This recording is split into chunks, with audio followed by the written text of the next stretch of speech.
le monde, dans le cadre de la gestion budgétaire, donc je vous présente un troisième exercice concernant le budget de trésorerie. Et ça va représenter un cas de synthèse puisqu'il contient plusieurs éléments qui constituent le budget de trésorerie. La société Trésor Sarl est spécialisée dans la fabrication et la commercialisation des produits de beauté. Elle établit pour chaque semestre une étude prévisionnelle de sa trésorerie. L'exercice comptable coïncide avec l'année civile. Le service financier dispose des renseignements suivants.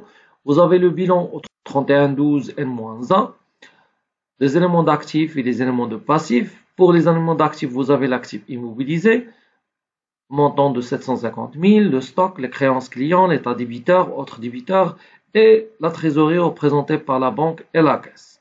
Le total d'actifs, c'est 1 million. Vous avez un capital, les réserves, le résultat net, les emprunts bancaires et les fournisseurs, les organismes sociaux et la TVA facturée. Et enfin, vous avez la TVA due pour un montant 18 000 pour avoir un total passif de 1 million.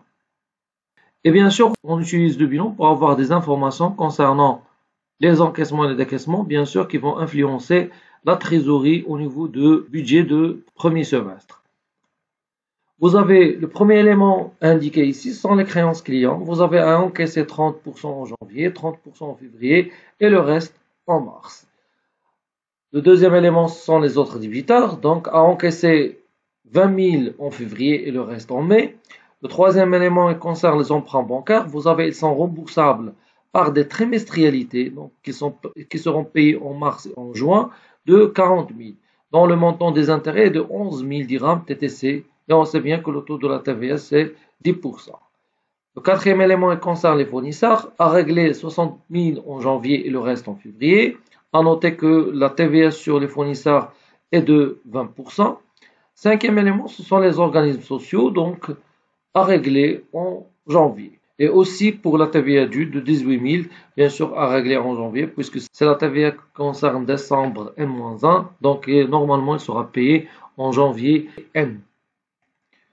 Les informations sur les ventes et les achats de premier semestre N, vous avez les mois de janvier jusqu'au juin. Les ventes à TVA de 20%, 150 000, 300, 180, 240, 280 et 210. Et vous avez les achats à TVA de 20%, ça veut dire que les achats qui sont au niveau de TVA, donc 160 000, 100 000, 60 000, 48 000, 75 000 et 90 000. Et les achats à taux de TVA de 14%, c'est 20 000 en janvier, 15 000, 15 000, 20 000, 25 000 et 15 000 en juin. Et vous avez une notation que les montants ils sont en hors taxe. Les informations complémentaires, vous avez les règlements des clients se fait par 30% en 40 ans, 40% à 30 jours et le reste dans 2 mois. Le règlement des fournisseurs des achats de 20%, c'est 10% en comptant, 60% à 30 jours, le reste dans 3 mois. Et le règlement des fournisseurs des achats à 14%, c'est au comptant. Les informations complémentaires, le loyer trimestriel de 20 000 payé début du mois de janvier et avril. Les salaires payés fin du mois s'élèvent à 50 000. Les charges sociales représentent 30% de la masse salariale. Les acomptes de l'IS à régler en mars et en juin sont de 15 000 dirhams chacun. Pour les autres informations, donc la déclaration de la TVA est mensuelle selon le régime d'encaissement. L'entreprise décide de distribuer 60% de son résultat au mois de juin. Les actionnaires envisagent de faire des apports en compte courant de 100 000 dirhams au mois de janvier. L'entreprise envisage de céder un matériel de transport d'un montant 144 000 dirhams TTC réglé au comptant au mois de février.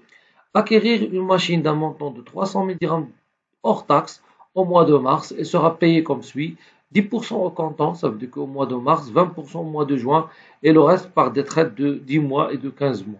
Le travail à faire, toujours, c'est établir le budget des encaissements des ventes, établir le budget des encaissements parce que ici vous avez d'autres éléments à part les ventes, établir le budget des décaissements des achats, établir le budget de la TVA, cinquièmement, établir le budget des décaissements et la dernière question, établir le budget de la trésorerie et bien sûr interpréter le résultat. Première question, établir le budget des encaissements des ventes, à savoir qu'on doit établir le budget semestriel parce que les données au niveau de l'exercice, ils vous donnent pour le premier semestre, donc de janvier, février, mars, avril, mai et juin. Donc on va faire appel aux données concernant les ventes. Donc ici vous avez les informations sur les ventes. Donc de janvier jusqu'au juin, voici les ventes à TVA de 20% et les montants ils sont hors taxe. Donc là vous avez les ventes hors taxe. Donc, Les ventes hors taxes pour janvier 150 000, pour février 300 000, pour mars 180 000, pour avril 240 000, pour mai 280 000 et pour juin 210 000. Donc la TVA à 20%, donc 20% du montant hors taxe, donc 30 000 pour janvier jusqu'aux 42 000 pour juin. Et j'aurai les ventes TTC, donc pour janvier 180 000, pour février 360 000 et pour mars 216 000 jusqu'au juin 252 000. Maintenant la question du règlement, comment les clients ils règlent ces ventes. Donc, on doit chercher l'information. Donc, on a le règlement des clients se fait par 30% au comptant, ça veut dire que le mois même, 40% à 30 jours, ça veut dire 40% dans le mois suivant, et le reste dans 2 mois. Donc, il reste 30%, il sera payé dans 2 mois. Donc, ce qui aurait, donc celle de janvier, donc 180 000, il sera réglé 30% au comptant, donc c'est 54 000. 40% des 180 000, ce sera 72 000. Et 30% qui reste dans 2 mois, ça veut dire que de janvier, il sera payé en mars. Donc 30% donc de 180 000, ça donne 54 000 sera en mars. Donc comme ça, pour février, 360 000. Donc 30% en février, 40% en mars et 30% qui reste en avril. Celle de mars, 216 000, donc 30% en mars, 40% en avril et 30% en mai. Pour celle d'avril, donc 280 000, elle sera payée 30% en comptant, 40% dans 30 jours et 30% dans 2 mois. Celle de mai, de 336 000, donc 30% c'est 100 800, 40% c'est 134 400, et il reste 30% sera payé en juillet. Donc puisqu'on va établir jusqu'au juin, donc là on va le faire dans le bilan ou bien le report. Celle de juin, donc je vais prendre 252 000, donc fois 30%, ça donne 75 600. Le reste, il sera payé en juillet et en août, donc là, on le fait au niveau du bilan. Et vous avez aussi l'information sur les créances clients au niveau du bilan. Ce que vous avez au niveau du bilan, c'est 120 000. Il vous dit qu'ils sont payés 30% en janvier, 30% en février, le reste en mars. Donc 30% de 120 000, c'est 36 000, 36 000 en février et le reste en mars. Donc j'aurai 36 000 en janvier, 36 000 en février et 48 000 en mars. Donc ce qui aura les encaissements des ventes, c'est 90 000 pour janvier, c'est 54 000 plus 36 000. Celle de février, c'est 72 000 plus 108 000 plus 36 000, ça donne 216 000. Celle de mars, 310 800. Pour avril, 280 800. Pour mai, 280 800. Et pour juin, 296 400. Une chose à préciser ici que c'est au niveau de la TVA. Donc l'entreprise ici dans cet exercice, il est soumise au régime d'encaissement. Ça veut dire qu'on va suivre la TVA exigible au niveau des encaissements des ventes. Si le régime applicable au niveau de la TVA, c'est le régime débit, on va prendre la TVA facturée ici, donc là 30 000 jusqu'aux 42 000 en juin. Donc la différence entre les régimes d'encaissement et le régime débit, généralement, il se base sur ce tableau des encaissements des ventes. Au niveau du régime d'encaissement, on va suivre les encaissements des ventes, mais au niveau du régime débit, donc on doit prendre les éléments qu'on a déjà calculés au niveau des ventes. C'est cette ligne qui sera prise en considération au niveau de la TVA exigible.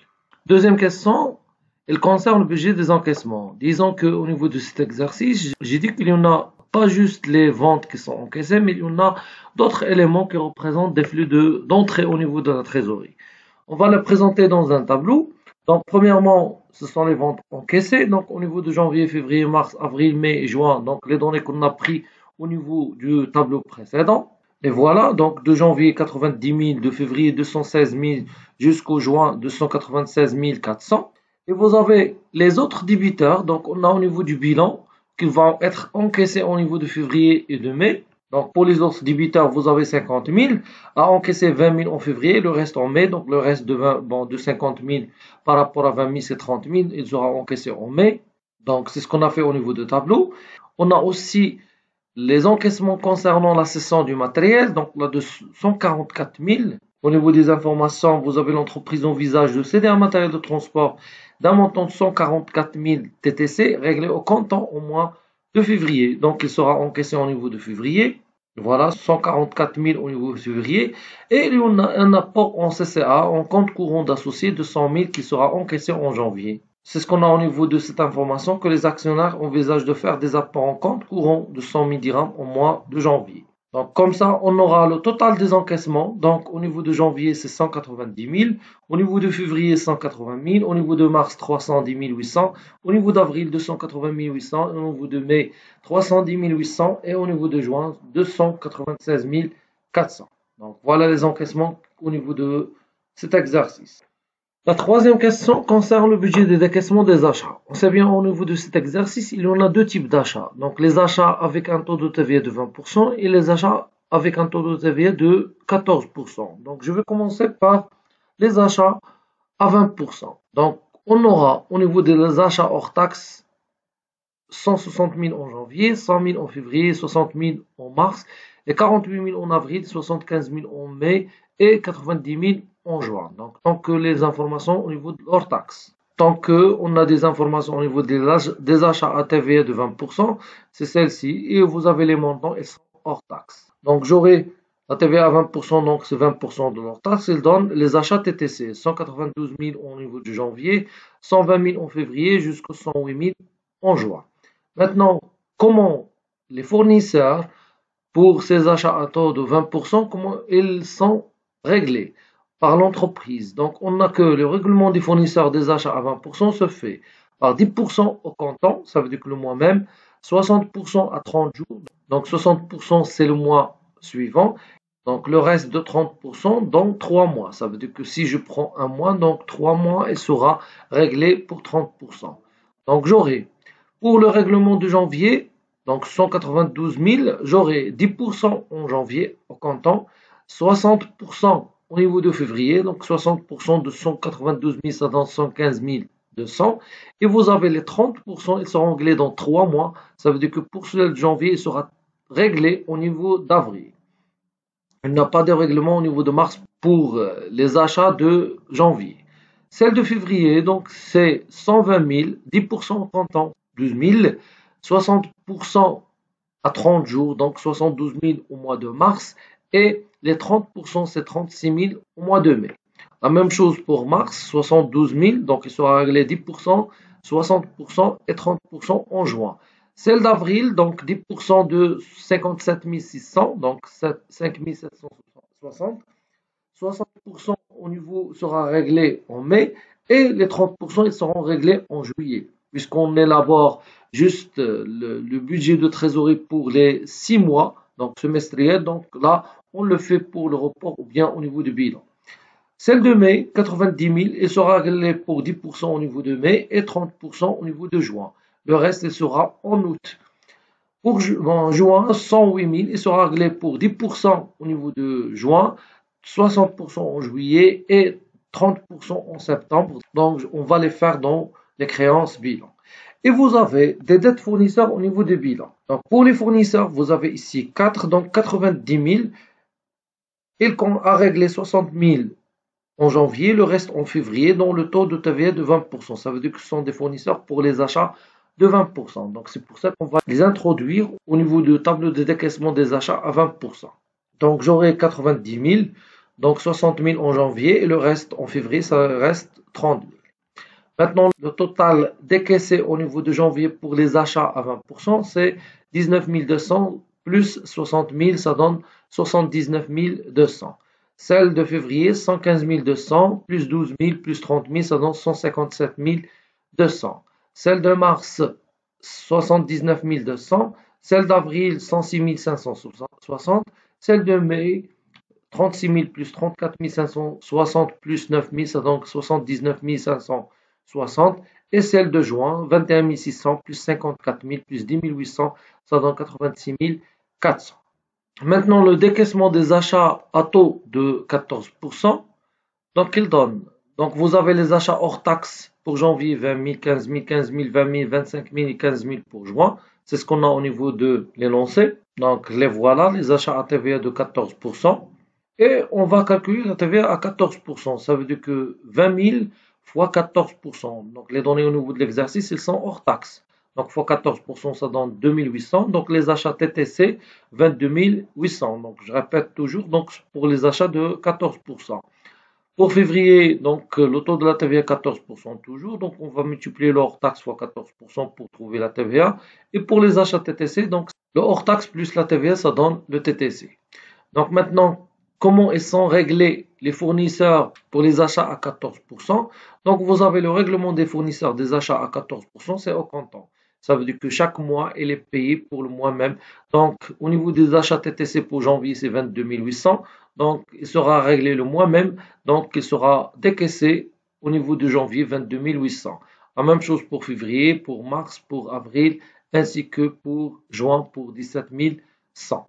La quatrième question concerne le budget de la TVA. On sait bien qu'on doit calculer la TVA à payer pour chaque mois, donc de janvier jusqu'au juin, puisqu'on va établir le budget semestriel du premier semestre de l'année N. Donc tout d'abord, je vais commencer par les opérations qui sont taxables. Au niveau des encaissements, pour calculer la TVA exigible, et au niveau des charges et des immobilisations pour déterminer la TVA déductible. Donc c'est pour ça que je vais revenir vers les informations qu'on a déjà calculées ou bien les informations issues de l'exercice pour trouver ces opérations taxables. Donc, premièrement, vous avez les encaissements des ventes. Donc, on sait bien que au niveau de l'entreprise, il est soumise au régime d'encaissement. Donc, on va suivre les encaissements et non pas les ventes TTC. Donc, les encaissements des ventes que vous avez déjà, qu'on a déterminé déjà au niveau de la première question, 90 000 pour janvier, 216 000 pour février, 310 000 pour mars, 280 800 pour avril, la même chose pour mai et 296 400 pour juin.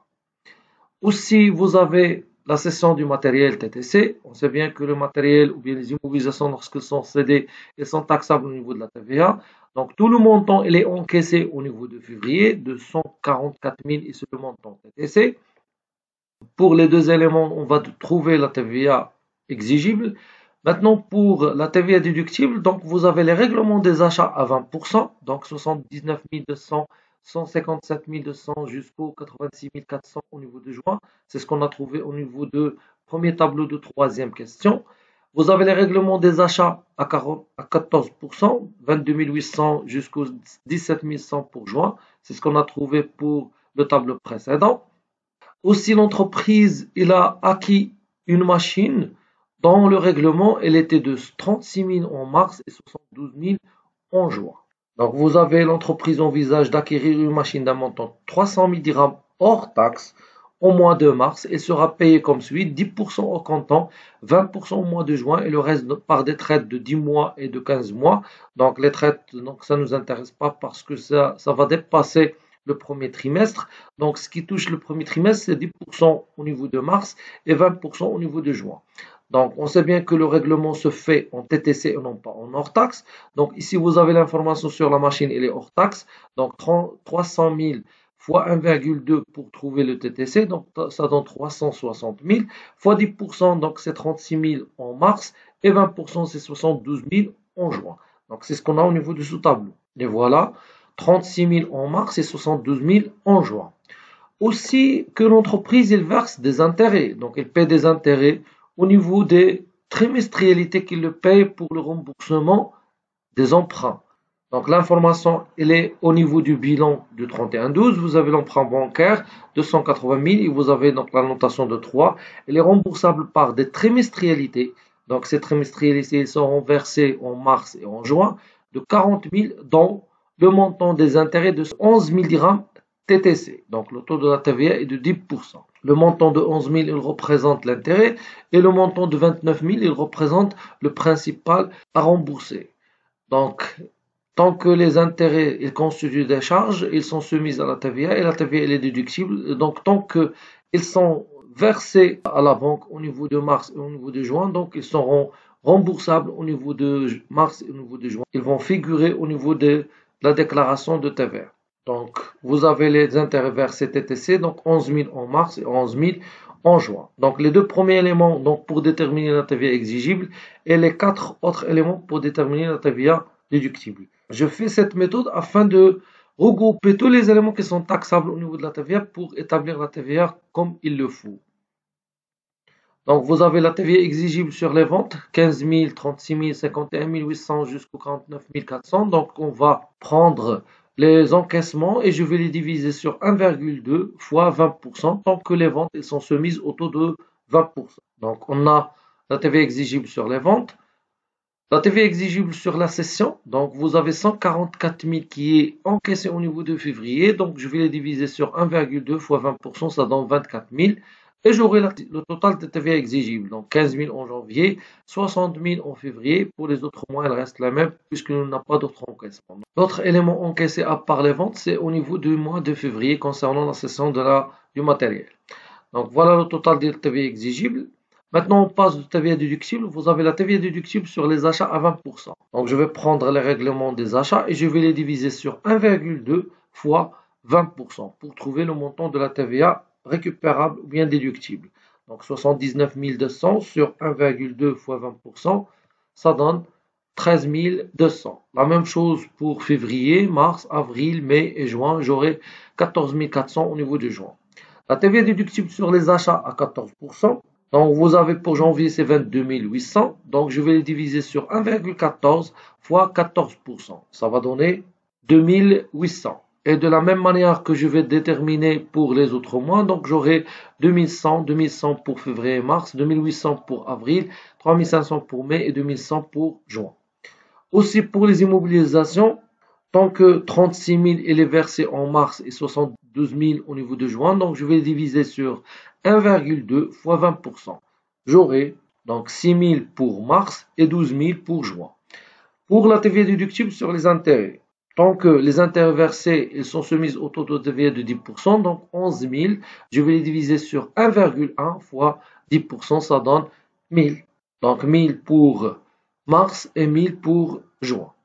Donc le total de la TVA déductible, c'est 13 200 plus 2 800, ça donne 16 000. 26 200 plus 2 100, ça donne 28 300. Celle de mars, 13 200 plus 2 100 plus 6 000 plus 1000, ça donne 22 300. Et la même chose jusqu'au juin, ça donne 29 500. Donc, pour janvier, vous avez un total de la TVA exigible, c'est 15 000. Et vous avez une TVA déductible de 16 000.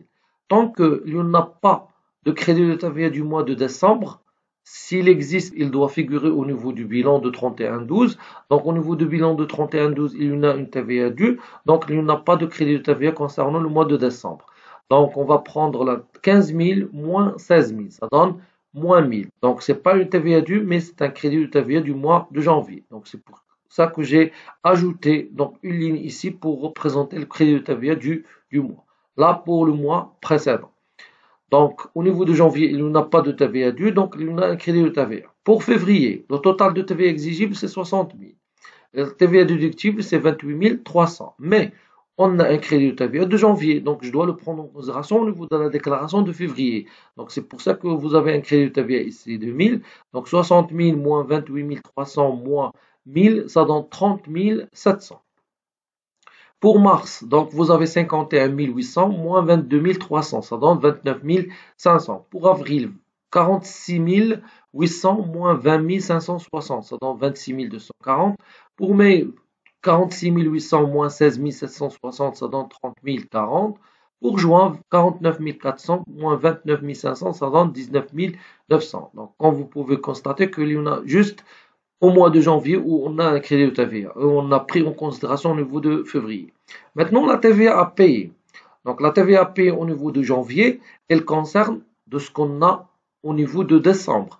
Au niveau de décembre, on a une TVA due de 18 000, alors que l'entreprise, il doit le payer au niveau de janvier. C'est ce qu'on a ici. Donc, la TVA due donc, de 18 000, elle est à régler en janvier. Donc, celle de février, donc la TVA due, c'est 0. Pourquoi? Parce qu'on a un crédit de TVA au niveau de janvier. Donc, au niveau de février, on va faire la déclaration avec une TVA en rouge. Ça veut dire qu'avec un crédit de TVA, donc rien à payer au niveau de la TVA pour février. Pour mars, on va payer la TVA due du février, donc 30 700. Celle d'avril, donc 29 500, c'est celle de TVA due du mois de mars. Pour mai, 26 240. Pour juin, 30 040, c'est celle de la TVA due du mois de mai. Et celle de juin, elle va figurer dans le bilan du 30 juin. Ça veut dire qu'ils auront payé au niveau du juillet. Donc comme ça, on établit le budget de la TVA en prenant en considération tous ces éléments. La cinquième question concernant le budget de décaissement total. Donc on va établir un tableau où on va avoir tous les éléments qui représentent les flux de sortie au niveau de la trésorerie. On va commencer par le règlement des achats à 20%, déjà déterminé au niveau du premier tableau concernant les décaissements des achats à 20%, 79 200 jusqu'au juin 86 400. Donc c'est ce qu'on a calculé ici, donc au niveau du tableau des décaissements des achats à 20%. Le deuxième élément, ce sont les règlements des achats à 14%. De la même manière qu'on a déterminé au niveau du tableau de décaissement des achats à 14%. Et voilà, au niveau du règlement de janvier 22 800 jusqu'au juin 17 100.